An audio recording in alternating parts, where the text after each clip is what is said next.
Greetings and welcome, everybody. This is TalkingPointz Insider Report Chatz, our Insider Chats, where Dave, Michels, and I are going to be talking about the latest Insider Report we put out, and we have a guest as well. Dave, who's our guest this week?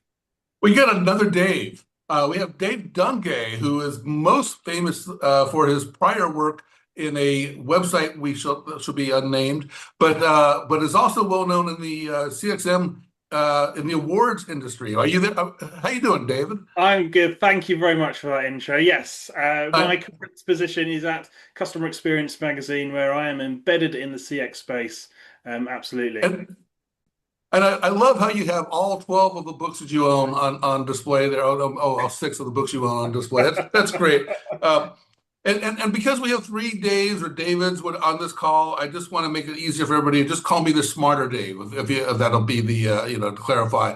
I'll let you guys be Dave and David. Just use my initials like everybody else does. DJD. I have it monogrammed on a lot of my shirts. You have 7 books, do you, Dave? Well, I got Pac-Man going back there. So if you had been a subscriber to the TalkingPointz Insider Reports, my God, Dave, these things are getting harder to write every month. It's just amazing how fast things are moving. You know, that's the first point in the Insider, because we talk about how AI is accelerating business, but I don't know if anyone realizes how much business has accelerated. It is unbelievable how much news is happening every month. It used to be pretty simple to make the Insider Report because all we do is look at a month's worth of news, curate it down to the best stories, and we're done in 10, 15 minutes. But no, the current Insider is like, it takes a month to do. It takes a month to do it. And that's why it publishes once a month. It is actually a lot going on. Yeah, we normally hang things on the tree and then come back in and trim the tree and make sure that it looks nice. And the tree's getting pretty darn big, bigger than we want it to be. But there's, what do you want to leave out? There's stuff that you can't. There's just so many amazing things happening. It's a busy time, and the thing is, it's not even just our industry, because one of the first stories we covered this year was actually the Strait of Hormuz. That was a big March story, and it appears to be a big April story. I don't know if you've heard, but the strait's closed, and somebody decided to close it. I don't really know the whole background here, but it's having a huge impact globally. I mean, how can this little bit of water have such a big impact? Well, you would think that it's about the oil moving through the strait, which is the big deal. And I know that the oil prices are kind of reflected in everything. They're reflected in the cost of moving goods around and the cost of, delivering eggs and newspapers and airplanes and jet fuel. But you made a point in the Insider Report that it actually has other effects as well. Well, and David Danto and I have kind of been debating a lot on this AI bubble thing. And David thinks we're about to have an AI bubble pop. And I say there's no bubble. And we've been going back and forth for a few months, and clearly I've been right. But the point is, whether you call it a bubble or not, we're going to see some big changes here. And AI is actually caught in the crosshairs of the strait closure. It's a lot of the chip industry is dependent on that strait. Who knew? And so I think it was a helium plant. Something like 35% of the world's helium goes down that strait, and that refinery got significantly damaged. So it's going to be a while till that comes back online. And apparently they use that helium to make chips.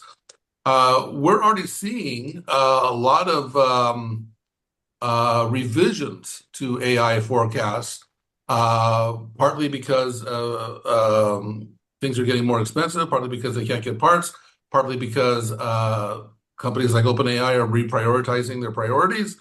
But we're definitely going to see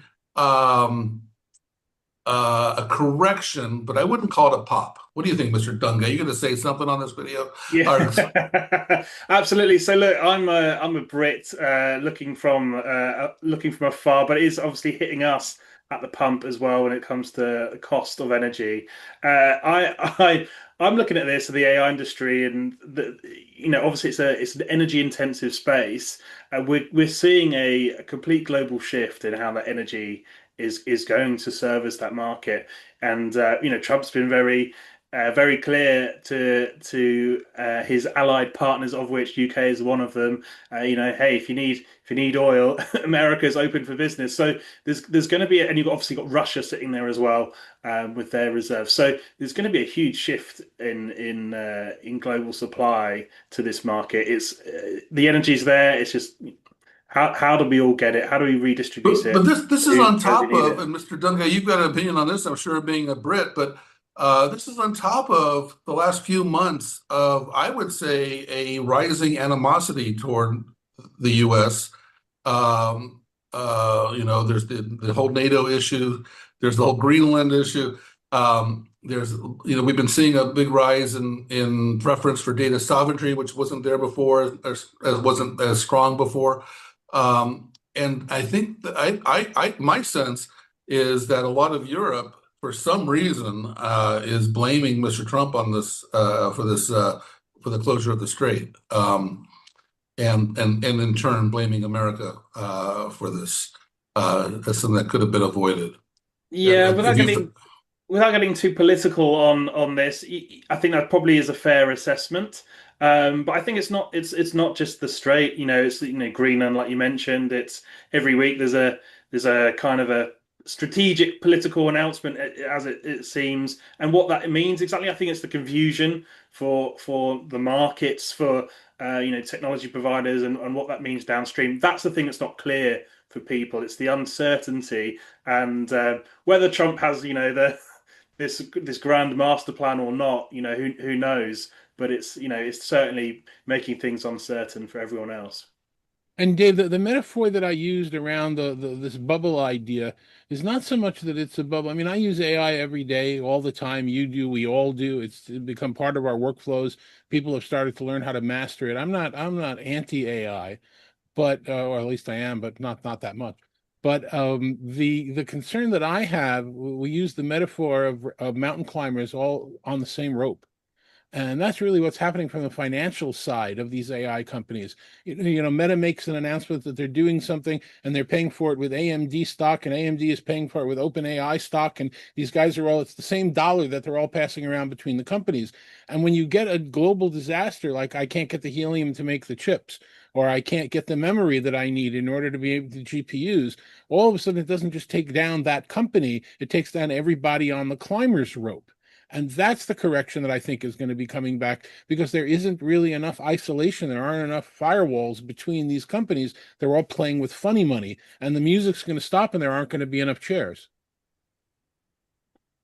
I think you could be right well, there, Dave, actually, and I don't. I think that you got this compounded problem of potentially there's not the ROI quite there yet for AI at a business level as well. What will happen when that music stops? What does that mean for businesses who haven't quite got there with their AI story? And that was one of the themes of Enterprise Connect. This is the year AI's got to happen. We've got to see that return. With those two things compounded, I think we'll see. I think we'll see some sort of dip for sure. I think the question is how big and deep is that kind of dip going to be? Mm. yeah. Yeah, no, it is strange. We don't normally talk about politics for good reason in the Insider Report, but it is all becoming so interconnected right now because it really AI effectively is driving the industry, and AI is at the whim of a lot of different external variables. Something as a little preview for the April Insider is this Mythos technology from Anthropic threatens to hack all kinds of websites, and so it's going to be really interesting as we, they won't release it publicly because they say it's too dangerous to put this out. And so, yeah, this is also going to be a pretty big story for enterprise communications because we're always talking about security. It's always one of those little background topics, but AI is driving everything right now. So let's get to the next story, actually, which is Enterprise Connect was the AI show. It was an absolute AI show, and all three of us were there, and we all got to celebrate and rejoice around AI together, and that was kind of an exciting moment. What was your take, big take on Enterprise Connect, Mr. Danto? It was really mixed. It was the first year that it wasn't in the Gaylord Palms in Florida. As we know, it moved to Vegas. I applaud the move to Vegas. I think it's a better venue in general. They probably picked the worst place in Las Vegas to have this conference. It's sort of in the middle of nowhere. I can think of a dozen venues that would have been better for it, but this was the one that they got for free. So this is the one that they used. Got for free because, it had been left over from the HIMSS Yeah, because they'd already paid for it, is what not right. for free, but Not for free, but yeah, they didn't have to pay additional for it. There were plenty, and I'm going to be completely, you can see the shirt behind me, the brutal honesty. I'm going to stick with my brutal honesty. I think the show is valuable for me. I think it's valuable for the industry to get together under an agnostic umbrella and hear from each other and understand what's going on. There were a number of people, at least a dozen that walked up to me and said, "What do you think of the last Enterprise Connect?" Or "This is what a dying trade show looks like." And, there was certainly that feeling in the room that you not only had Microsoft not keynoting this year, they were not attending. And as I wrote in one of my articles about this, I completely respect and will defend to the day I die their right to decide where to invest their dollars, to where they want to exhibit and where they want to be a keynote speaker and where they want to do anything else. But it was wrong not to send somebody. I think they should have had one or two or three people in attendance. We were all there. We, the users, the analysts, everybody else. I know they want to focus on other conferences, and they are going to focus on other conferences, but they should have been there. And I think the fact that they weren't put a little bit of a pall on all of the events. Cisco had a lower presence. Zoom had an exaggerated presence because of the absence of everybody else. They probably invested too much in that show and too little in HIMSS, but that's another story. So I think it's a mixed bag. And, we've got a date for next year's show, which is going to be at the MGM Grand, which is a much better facility to be doing the show in Las Vegas. But I say if you speak to everybody that attended the show and ask them if you think the show's actually going to happen, you're probably going to get a 50-50 answer. Oh, it'll definitely happen, and it needs to happen. It is a bad thing for a show when the biggest vendor in the space says they don't have time for it, and the second largest vendor in the space sends a skeleton crew. So that is bad. But I do this EC report every year, and I put together a theory of what's going on here, and I'm going to blame a lot of this on AI. And the reason I got to that is because AI is a little tricky right now, a little confusing, and the vendors are confused. They don't know how to charge for it. They don't know quite how to secure it yet. There's a whole bunch of vendor questions, but the enterprises are really confused by this, and so we saw this over at HIMSS because at HIMSS it was a lot of the same vendors were there. And that show was vibrant and alive and well. And the difference to me was that the AI there is focused on outcomes and workflows, and it shows this is how you book an appointment. This is the next step in the sequence, and it showed how AI could help. Where in the Enterprise Connect show, it was saying these are the tools that you could adapt. It was a little more nebulous, and it didn't quite resonate as well. So I believe that as AI settles, the horizontal play will become more important because not always telecom vendors, they'll go to a healthcare show, but they're not going to go to a bowling alley show. I mean, it's a horizontal play inherently, and so they'll come back.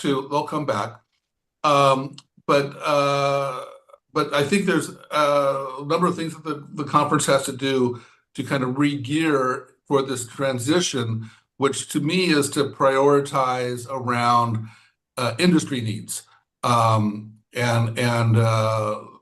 As you pointed out, we've got the whole industry here together. Let's solve things like interoperability. Let's work on standards. Let's work on partner programs, and let's work on getting some certifications out. Let's, because when I go to Cisco Live, they have a whole section there for people getting their Cisco exams.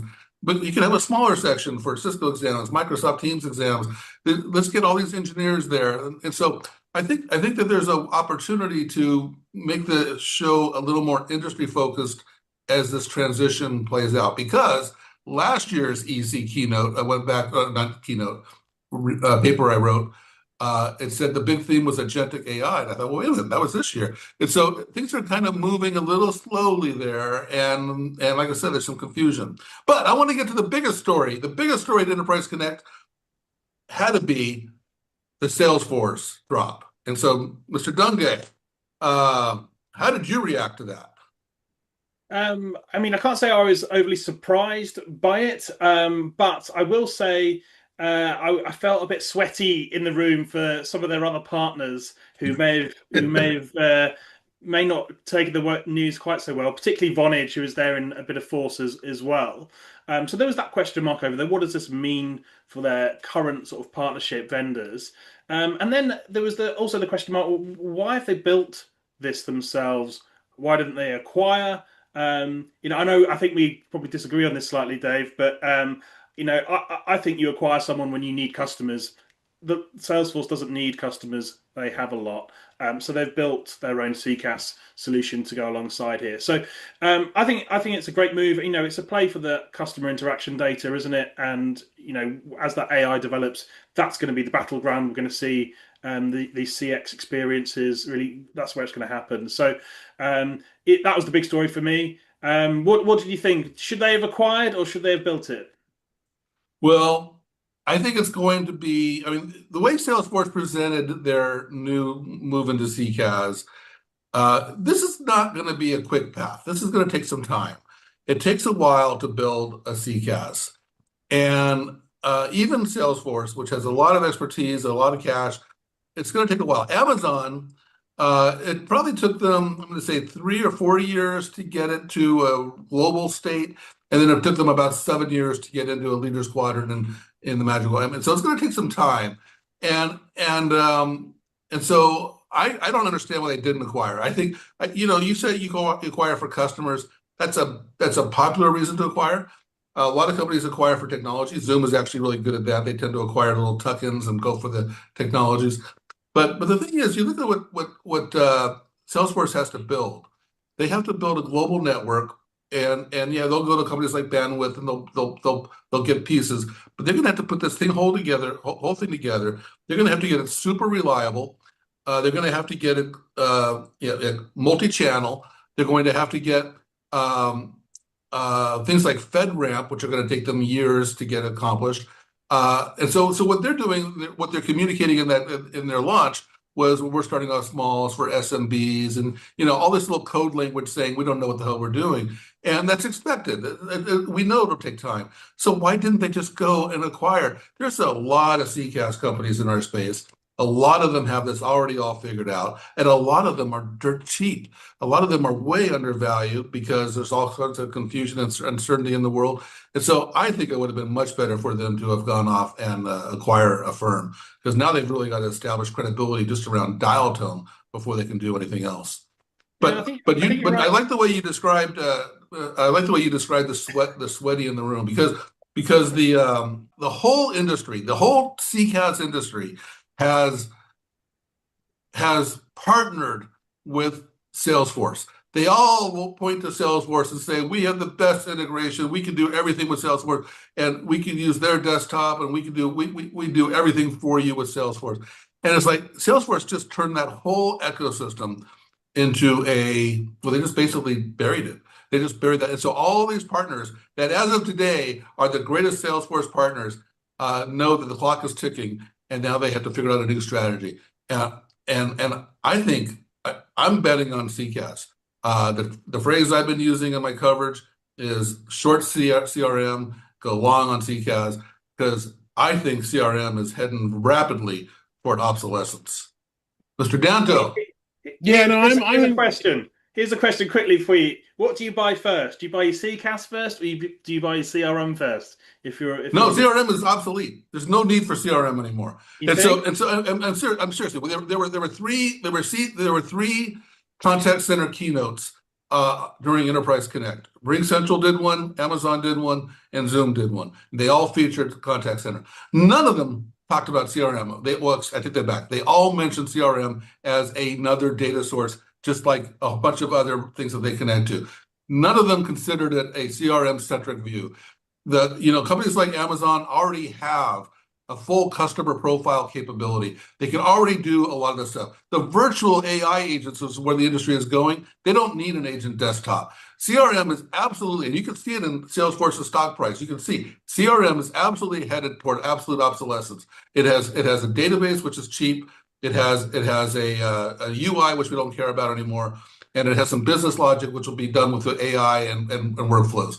There's no reason to have, and you look at the cost. Salesforce already is super expensive. Add CCaaS on top of that. This is ridiculous. Just get rid of that whole thing. So you don't need it anymore. And I mentioned Amazon already has the customer profiles. Zoom just bought a company called Bonsai that does CRM. The CRM capabilities of managing a customer is going to be in the CCaaS, and then the last point there is that most of the valuable data in a CRM anyway came from the CCaaS, came from customer conversations. So we just don't need the CRM anymore. Yeah, and the only point that I was going to make about that is I can never understand a strategy when a company announces a new offering that essentially undercuts their partners. That just creates a lot of bad feelings in an industry that's very small. There where people move back and forth, where customers move back and forth. I just never see that as a winning strategy, especially in your point, David, where they're not going to be ready for a long time. It gives the embedded organizations a long run rate to be able to say, well, don't go there, go here.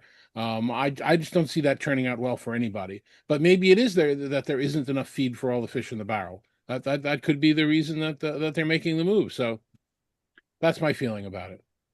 I think it speaks to their confidence in what they can produce in a relatively short time. I don't think it will be long before they're credible in CCaaS personally. And by that I mean it would be less than 2 years. Well, it'll certainly be less than 2 years in the US. It'll certainly take them longer globally. It'll take them longer with things like FedRAMP and government and larger enterprises where they have much more sophisticated requirements. But the point is, it's a sinking ship. It really is. And the whole, the software apocalypse, that they're under stress. They're going to be trying to be building a new business while they're under stress, while they're doing layoffs, while they are trying to figure out how to patch the bailing water, whatever you want to call it.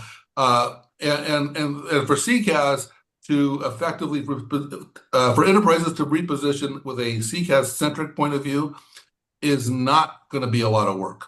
It's largely very possible. And now they have a real incentive because they want to reduce that cost. I mean, a lot of the CCaaS features, they have to keep adding features. They can't raise the price. Now they get to add a few features and offer customers a huge cost savings. And so I think we're going to see some rapid development on the CCaaS side. But I realize, I guess I kind of just pushed us into enterprise, but I realize I'm looking at our insider report. I skipped a story, and it's a story that David's really passionate about. So I'm really sorry, Mr. Danto. We skipped the Android video bar story, and so let's get back to that one here for a minute. No problem. I mean, I figured you guys were going to go down the CX rat hole for a long time, so I was just going to let you go as long as you wanted to go, and come back to it afterwards. The thing that I raised here at the Insider Report, and then published in an article a couple of weeks later for people who aren't our subscribers, is the idea that the Android video bar, which revolutionized video conferencing, the idea that you no longer need these integrated rooms, you no longer really need separate components, you drop it in and go, everybody's got one. Yes, there are a few of them that are just peripherals and they work with separate compute, but most of them have this Android operating system. We had Microsoft with its MDEP come in and revolutionize the space, and that's another interesting thing we'll talk about over the next few months. But the story was they're cheap. The story was for $1,000, $2,000, you drop it in and go. So instead of building a $50,000 or $100,000 room, you drop 10 of these in, you get 10 rooms, 20 rooms, very easy to install, add a display, run a wire, run some power and a network drop, and you're done. And this AI frenzy that we've been talking about for the last, well, at least for this video, but certainly for months and months, has made the feeding frenzy on chips and memory go crazy. You can't get regular memory. Gamers are complaining. Data centers are complaining. The orders going in for memory now are raising the price through the roof, and people are making commitments 3, 4, 5 years down the road. The chips simply don't exist. Well, you know what? A lot of these Android video bars are based on Qualcomm chips that either have embedded memory or require separate memory, and they're not going to be immune from this. So are we going to take the $1,500 video bar, which was the breakthrough we had at Infocom last year, $1,500 Android video bar, running MDEP, being able to be Teams or Zoom compatible? Are we still going to want it if it's $2,500? Are we still going to want it if it's $4,000? Are we going to start to see a trend moving more toward the BYOD? You know, BYOD used to be a, personal opinion, terrible experience where, you know, you'd put your notebook into the room and that would be the running the meeting, but you lost your ability to do email and everybody's voice was identified as your voice and they weren't able to do anything. Well, now BYOD's improved. You know, you can set the BYOD device to say, I'm using this as the room's system, and all of a sudden anybody who's registered their voice can be tagged correctly. Are we going to see more companies saying, all right, we're going to switch to a BYOD plan, we're not going to put these appliances in? I think it could have a tremendously dramatic effect on the way we design rooms and systems going forward, and all because of these memory chips that are going to be committed to things that aren't even built yet. Well, but isn't that a I agree that the video bars are going to get more expensive, but everything's going to get more expensive, right? We're already seeing that. We're seeing that with, you know, inflation and tariffs and stuff like that. But the alternative of the video bar, which is one of the cheaper options you can do right now, the alternative is A, travel. And we saw, you know, when travel got really expensive before, that you reduced travel and did more video. And B, more PC-based or a more elaborate video system rooms. And so, or BYOD, like you mentioned. So in the scheme of things, to me, it doesn't seem like it's going to be penalized any more than anything else, and it's still going to be a really attractive option.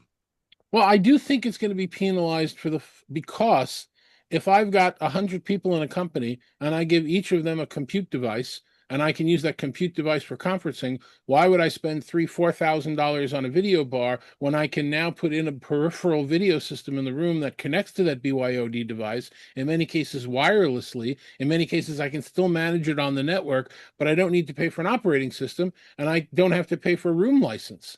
So I think, you know, we were at a tipping point with these bars where they were just inexpensive enough to be a solution that we could scale. And if we push ourselves past that tipping point, because they will be affected by shipping and fuel and tariffs, just like the cost of eggs, just like the cost of airplanes and everything else. But then on top of that, the price to build the components is going to go up.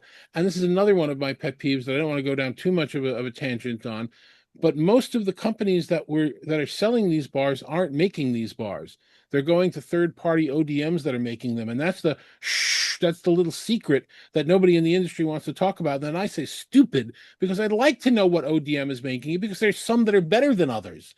And I'd like to understand that these guys are making better, efficient purchases with memory, and that their bars will be less expensive. And again, I don't think I'm going to win that fight. I think everybody's going to keep it secret as to who's building what. But I do think we're going to get double and triple compounding on these costs, and it may change the balance of what we do. Certainly won't send people to doing travel, because travel is not a.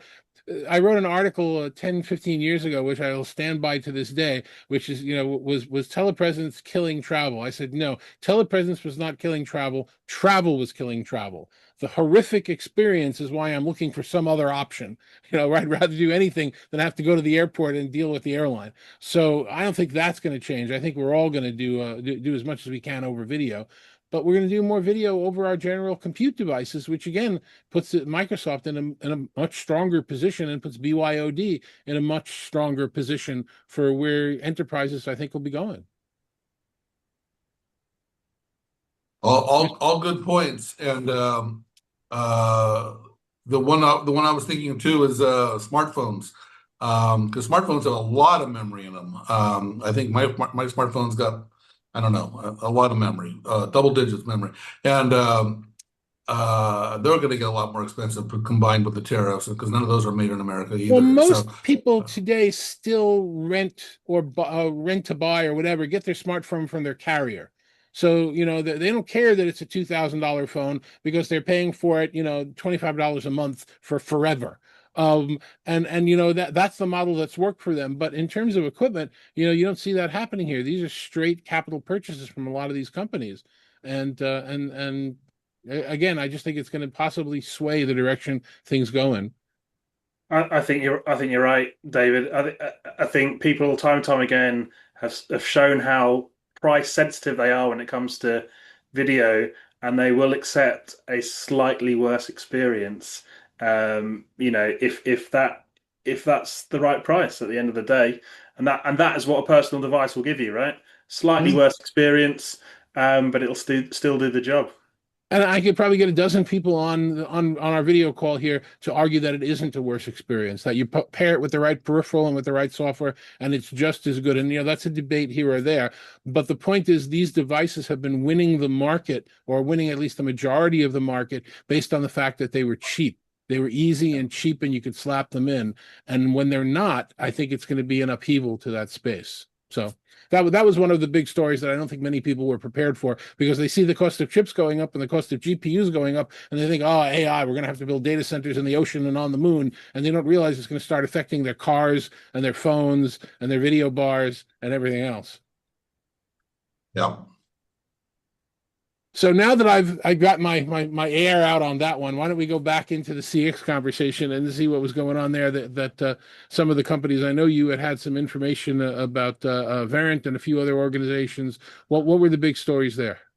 Everyone's looking at Verint because they were recently acquired and they went with private equity. That seems to be a recurring theme on companies going private equity. I think this is probably the worst timed acquisition ever, because Thomas Bravo acquired a software company like literally weeks before the software apocalypse started. But the strategy is for Verint and Calabrio to be combined into a more streamlined organization and benefit all their customers. And one thing they announced in March was that they're going to bring all their Verint bots, which are very, very impressive bots. They have strong ROIs. They've been very successful. They brought them to the Calabrio customers. They can't bring them all right away because the Verint bots rely on data, information, and data that's in the Verint structure. So it's going to take a little time to get all of them moved over. But they brought the big ones over. They brought some powerful bots over, and I think it's a really nice win for Calabrio customers. The world is still waiting to see if the Verint customers are going to get any kind of benefit out of this merger or acquisition, but not yet. Maybe tomorrow, not today. But at least Calabrio customers got a little bit of a gain there. But another thing on the contact center side, since we have Mr. Dungay here, this is a kind of a theme at Enterprise Connect. There was a lot of conversation about AI agents, virtual agents, and human agents working together. And I've always thought this is kind of like a kumbaya type of thing, and to make sure that people respect each other's privacy and space, and you have to put tape on the floor to mark your space. But it's actually not about that. And a lot of these companies are really diving into this with some new tools. TalkTest stands out. They did a pretty nice demo for me, where it's actually really complicated. And I hadn't really thought about all these nuances. But the issue is that virtual agents do things well, certain things really well, and human agents do certain things really well. And so when you're trying to run a contact center and you have both on there, and you're watching your patterns and your traffic change and requirements change, you need to turn one up or turn the other one up as necessary. And it's easy to turn up the AI agents. You just turn the knob and pay more money, and you get more AI agents, and then you turn them down again.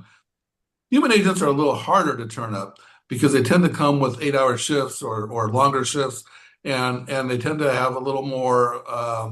Um, I would say that they bring their baggage. But the issue, but human agents are much better at certain things. You need both, and so I really like the way these software tools were looking at.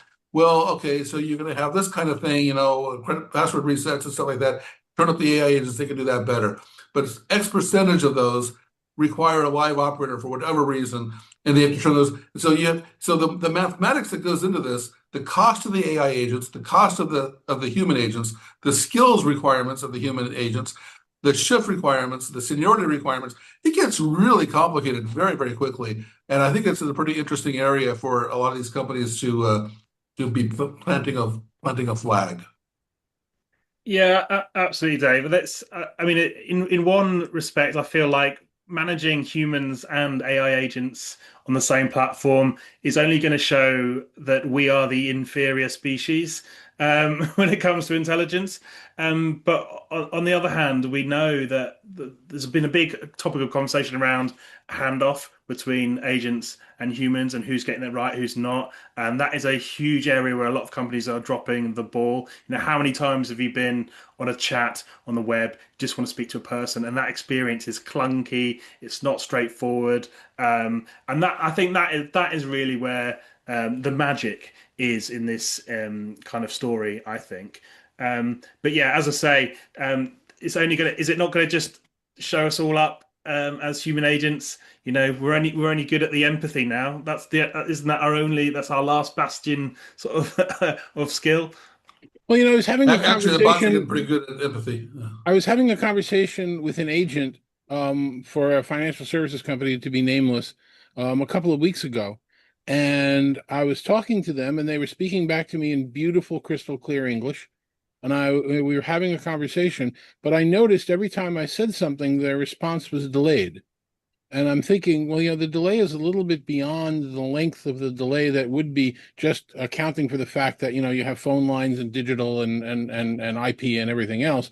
And I finally realized that they're speaking to me in English, but they're not really speaking in English. It's being simultaneously translated.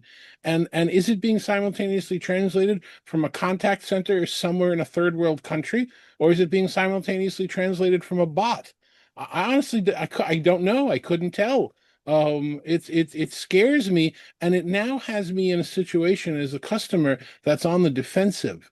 We were having a conversation with another financial services company, and in order to prove who we were, they wanted my ATM PIN.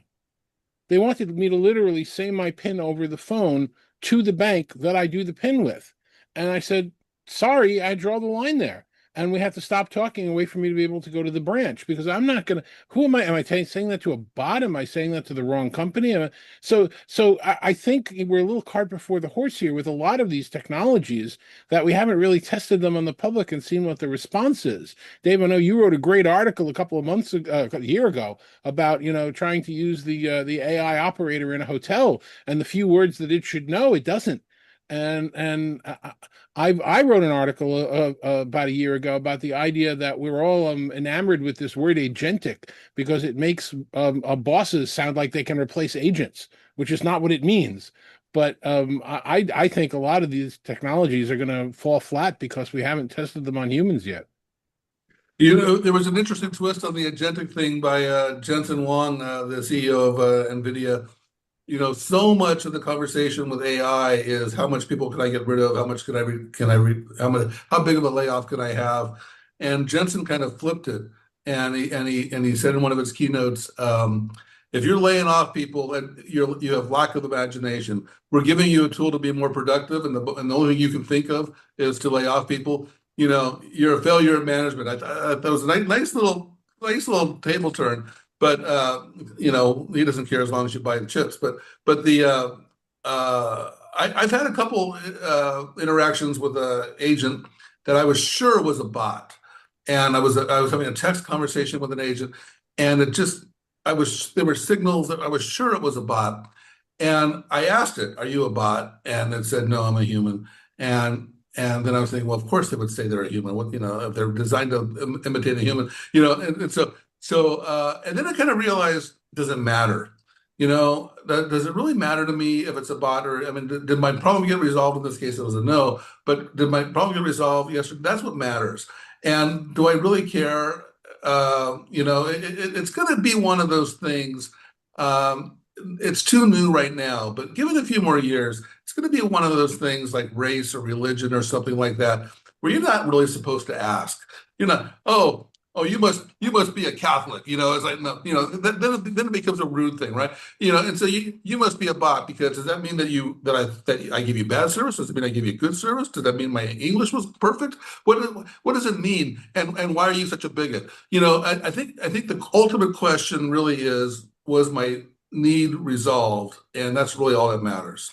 Well, Dave, I think you brought this conversation full circle, because the point that I want to highlight, and I think you should really speak to as well, and David, I'd be interested in your opinion, is you said exactly what I'm thinking. Give it a few years. The technology isn't really there yet. It's there, but as soon as you stress test one area or another, it was like the first autonomous cars. As long as you're on the main road, you're fine. As soon as you make a turn off of it, we're in trouble. But we're in a situation where companies feel like if they've not jumped in front of everybody else, they've been left behind. So we're in this tremendous race to get things out more quickly that aren't ready yet. And that's the speed that we're referring to. And you've got companies, unfortunately, that are making, well, there are companies that are making great predictions, and there are companies that are making bad ones. I don't think a month has gone by where Microsoft hasn't changed what Copilot means, where it is, what it does. And when I raised that question with a couple of the Microsoft people that I know about, that I've spoken to, they said, well, that's because that's how quickly the technology is changing. And is it? Shouldn't we say, look, I'm not, this is our beta pool. You want to try it, fine, but this is our production environment. We're not going to release anything new here unless it's ready. And I don't think we're making those standard good IT decisions about development and production. I think people are running to get, the next version of code, the next version of AI out faster. And I think the society is suffering as a result. I think there's two sides to this coin, really. It's in some respects, I think it's a feature, not a bug. The fact that companies are putting out products that maybe aren't quite there yet. I had a situation where I was wrestling with the United Airlines bot on their app on the way home, trying to sort something out, and it just source spot, United Airlines, source spot. It just could not quite understand what I wanted. Maybe that's my fault. Maybe it's the bot's fault. But the point is, I bet you in 6 months' time to a year, it will be better. Okay, so you need to put these things out into the real world to get those data points, to get the bumbling British person asking questions on the app, so it can understand in time. So that's a feature in my opinion. You need to put these things out. The other side of the coin is mitigating brand reputation issues. If you put something out that's really not most of the way there, you're really risking your brand reputation. And we know in the CX space that can be a disaster, and that impacts share prices, bottom lines, and all those kind of things. So I think it's two sides to that coin. So gentlemen, what do we think will be in next month's Insider Report? Dave, you already mentioned one thing, but is there anything else on your radar that you're kind of looking at? We built it all month, and there's actually been a surprising amount of stories that are already popping. I just saw Intermedia got acquired now by going private equity. That comes to mind. I just added like 2 or 3 stories in there today, actually. The way the sausage is made is we collect stories all month that seem like it might be worthwhile. At that point, toward the end of the month, the report is around 25 pages, and then we start whittling it down and trying to figure out, no, that one doesn't make the cut. So, but I think, I don't know, the March one that we're talking about, It was a long one because the Enterprise Connect. It was about 13, 14 pages, as I recall. It was a pretty full one, usually around 10 pages, um, and a lot of content in there. So, Mhm. um, Well, I know you will be so at the Microsoft 365 conference while I'm at NAB, and I think there are going to be stories coming from both of those. One of the big NAB themes that are coming up is I'm already seeing press releases from traditional hardware manufacturers purchasing software companies or saying they're pivoting to software. And this whole idea that we're going to be making these boxes, the boxes are going to be more generic with chips and more software. So I think that's going to be. I know we've been saying that for years, but it's there are now companies that are hardware manufacturers are coming out and saying it in their press releases. So that I think is going to be yeah, very. no, I think we're going to see a lot of that even in comms, and we kind of saw I kind of see that. I think in the last Insider we talked about Java returning to neat, and I think that's kind of what got him excited too. Is that intersection of hardware and software. So in the olden days it was all about hardware, and then in the more recent days it's been all about software. And there's always been, Apple and a few, handful of companies that have been kind of really good masters of both. And I think that little sweet spot of being a master of both is going to be where the opportunity is at, because of the software apocalypse and because of commoditization of the hardware. So we're going to see a lot of that. And right now in enterprise comms, it's mostly software companies. So it'll be interesting because there's not much need for hardware, but they'll find a place. They'll bring it out. Mr. Dungay, thank you for joining us. What are you tracking for your radar for the short term? Yeah, interesting. So I was actually looking at a HubSpot story this morning. Their flagship conference, which isn't until September, they've changed the name from Inbound to Unbound. And this is really reflective of how people are doing their research around tech vendors and things these days. So obviously that's a conference full for a lot of marketers go there. So and that is reflective of how AI is impacting that search. So yeah, I'll be interested to find out more about this kind of change. I know, Dave, CRM's dead apparently, but HubSpot are still changing, and so there'll be a lot to come out of that HubSpot camp, I think. Well, it's interesting because I do think CRM is in trouble because it doesn't really do anything. But HubSpot is, more of a marketing automation story, and it does something. It's important, and it's a source of truth. And so what's happening in the contact center space is that you have all these sources of truth, and we've always kind of said CRM is the big one, but really CRM is just one of many, and CRM is the one that really doesn't have any information that we didn't give it. So HubSpot, I think, is going to be fine. I think the Adobe, I think a lot of the sources of truth in the enterprise that actually add a lot of value will be fine. I think CRM has been a big disappointment for many years, and it's going to catch up to them. And David, I've just finished my presentation, or at least the first full draft of my presentation for InfoComm this year, where I'm giving a presentation on how to choose your partners wisely. And I'm going to be very controversial in June at that conference this year because I've created 10 gates to be put into RFPs and RFQs that measure a company's profitability and the percentage of layoffs they've had.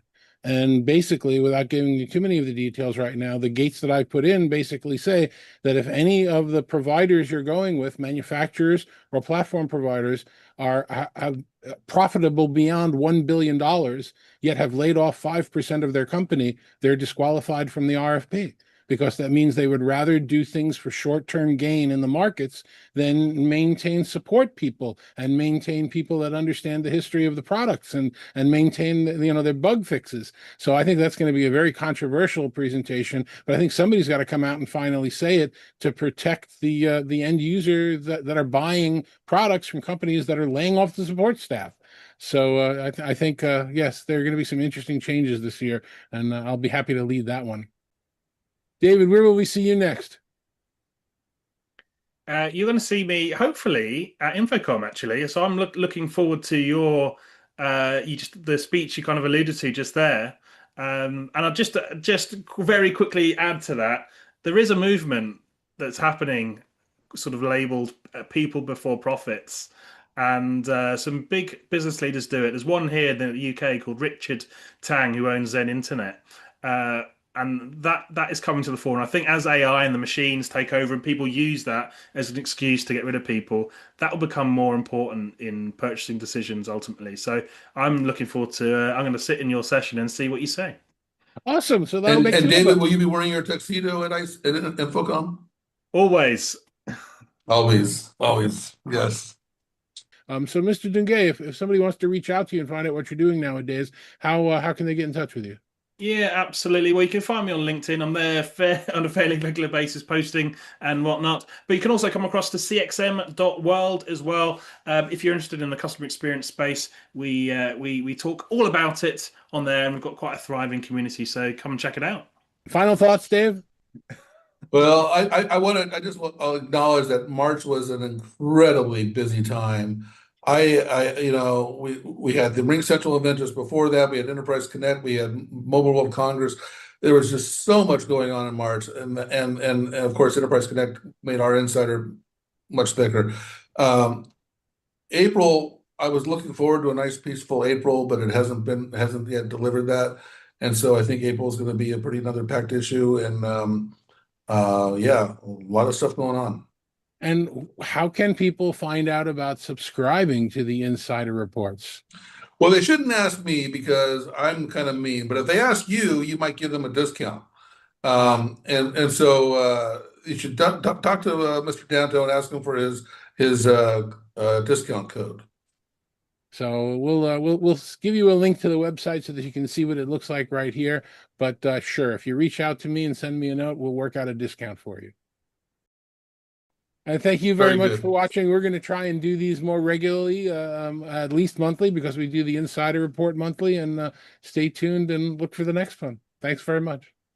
Thanks, guys.